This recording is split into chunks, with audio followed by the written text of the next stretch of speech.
Hey fellow REIT investors, welcome back to the channel. Today, I'm sharing the top 4 core REITs in my personal portfolio. These aren't just random picks for the purpose of making a YouTube video. I own each and every one of these REITs. They form the core holdings of my REIT portfolio, providing a solid foundation of stability and growth for my eventual retirement.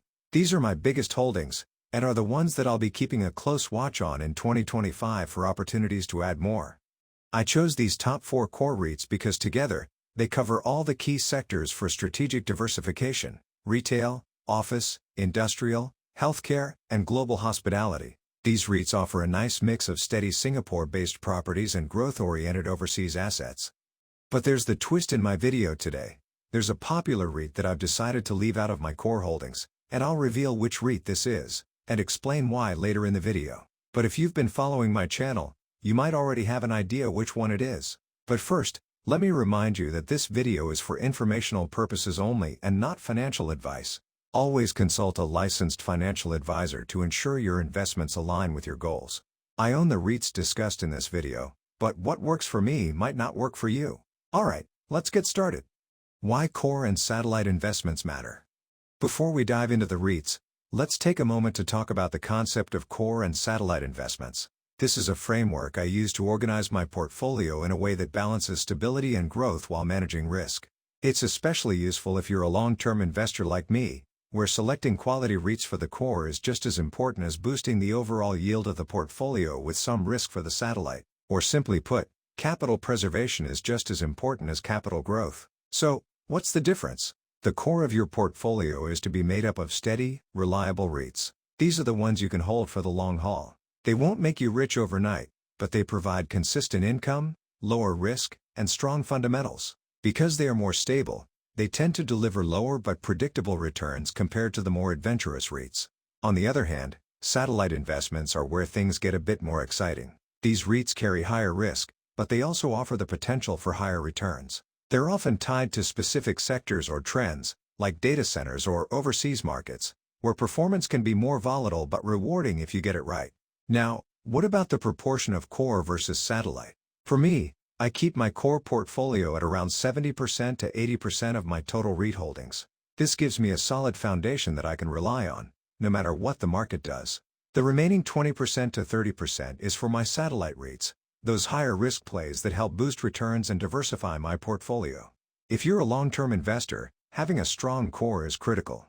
The goal is to build a portfolio that can weather different market cycles without losing sleep at night. Sure, the satellite REITs might be more exciting, but the core holdings are what keep the ship steady. With this core and satellite structure, I get the best of both worlds: stability for my core REITs and opportunistic growth for my satellite investments. So, with that in mind, let's dive into the 4 core REITs in my portfolio that I'll continue to buy in 2025. 1. CapitaLand Integrated Commercial Trust, or CICT. Let's kick things off with a REIT that should not surprise anyone: CapitaLand Integrated Commercial Trust. If you're looking for stability and income, this is one of the most reliable REITs in the market. CICT is Singapore's largest REIT with a well-diversified portfolio of retail, office, and integrated developments. You've probably been to some of its key shopping centers: Raffles City, Plaza Singapura, Bugis Junction, and Funan, just to name a few. These are prime, centrally located properties that will continue to attract shoppers, and hence the tenants will follow. CICT's recent 1.1 billion Singapore dollars acquisition of Ion Orchard is a game booster. While the asset came at a premium, I believe it was a smart move to strengthen CICT's dominance in Singapore's retail scene, especially in the prime Orchard Road shopping belt. The retail sector has been resilient, and with tourism picking up, footfall in Orchard Road should remain robust in 2025. On the office front, I remain cautiously optimistic. While I've talked about potential challenges for the Singapore office market in my previous video, I believe CICT's diversified tenant mix and prime locations provide a cushion against weaker demand as tenants rationalize the amount of space required due to work-from-home trends. Currently, the REIT has a dividend yield of 5.5% and a price-to-net asset value of 0.93, which is attractive given the quality of its assets. In my view, CICT is a core REIT for any Singapore investor, offering steady income and defensive qualities. 2. Mapletree Industrial Trust, or MIT. Next up is Mapletree Industrial Trust, one of my all-time favorites for its exposure to both Singapore's industrial properties and U.S. data centers. MIT has transformed significantly over the years. What started as a primarily Singapore-focused industrial REIT has grown into a global player in the data center space, which accounts for 55.9% of its total portfolio, with the majority in the U.S. Why does this matter? Well, the Singapore Industrial Properties provides the steady backbone of MIT's quarterly distributions, while the data centers, which is essential to the digital economy, including computing and cloud infrastructure, provides the growth proposition for the REIT. With its substantial U.S. data center exposures, MIT is well positioned to ride this long-term trend. Now, I know there are concerns about demand in the U.S. data center market arising from the developments in Chinese-made DeepSeek AI, but MIT has high-quality assets and long-term leases that can provide the necessary buffers during volatile periods. In addition, we have seen fears due to DeepSeek receding, with the main victim, NVIDIA, recovering most of its share price drop.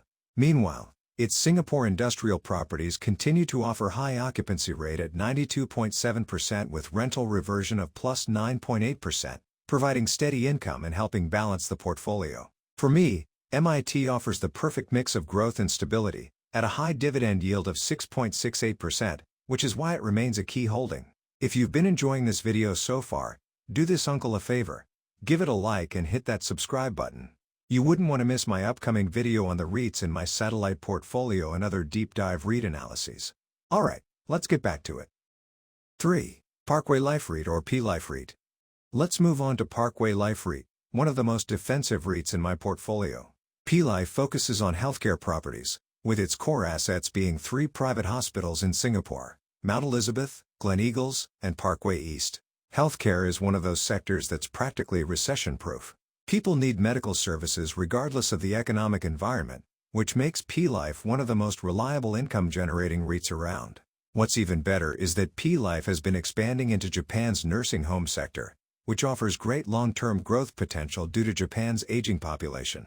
P Life's rental structure is highly defensive, with built-in rental escalations linked to inflation. This helps protect its income in an environment where costs are rising.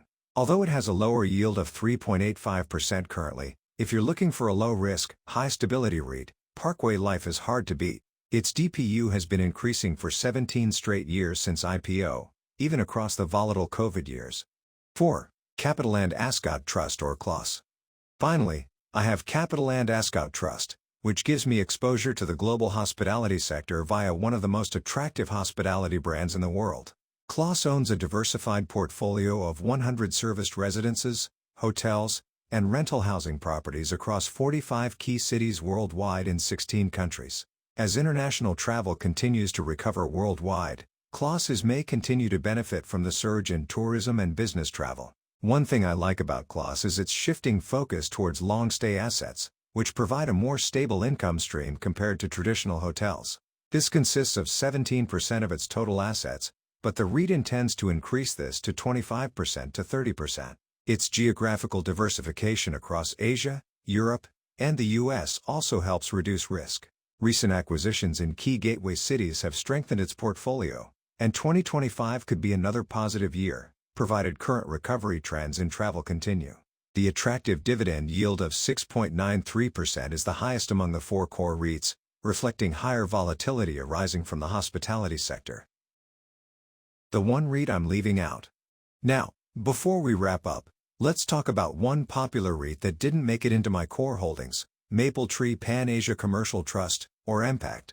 If you've been following my channel, you'll know I've already shared my thoughts on MPACT's challenges in a previous video. While I love VivoCity, the flagship asset in its portfolio, MPACT's exposure to Hong Kong retail properties remains a concern for me. The retail sector in Hong Kong is still struggling due to weak tenant sales and competition from Shenzhen malls. This has affected MPACT's operational metrics, especially in its overseas properties. On top of that, its latest results didn't convince me that a strong recovery is on the horizon. In fact, the performance of its Mapletree business city seemed to be deteriorating, which is a major worry for me. That's why, despite its strong assets, I've decided to exclude MPACT as part of my core holdings. I'll need to see a stronger turnaround before reconsidering its place in my portfolio. The Dividend Uncle's take. So, there you have it. The 4 REITs I'll continue to buy in 2025, along with the one I'm staying cautious on for now. Together, these core holdings give me a well-rounded portfolio with exposure to retail, office, industrial, healthcare, and global hospitality. Of course, no investment is without risks. For CICT, there is a potential risk from declining office demand. For MIT, challenges in the overvalued AI sector may hit the data center market in the US. For P Life REIT, any unexpected incidents may affect the reputations of its key hospitals. And finally, foreign currency risks due to the global exposure of CLOS may result in volatility in its dividends. However, I believe that having these 4 REITs together in a core portfolio for me can offer a solid balance of income and growth for the long term.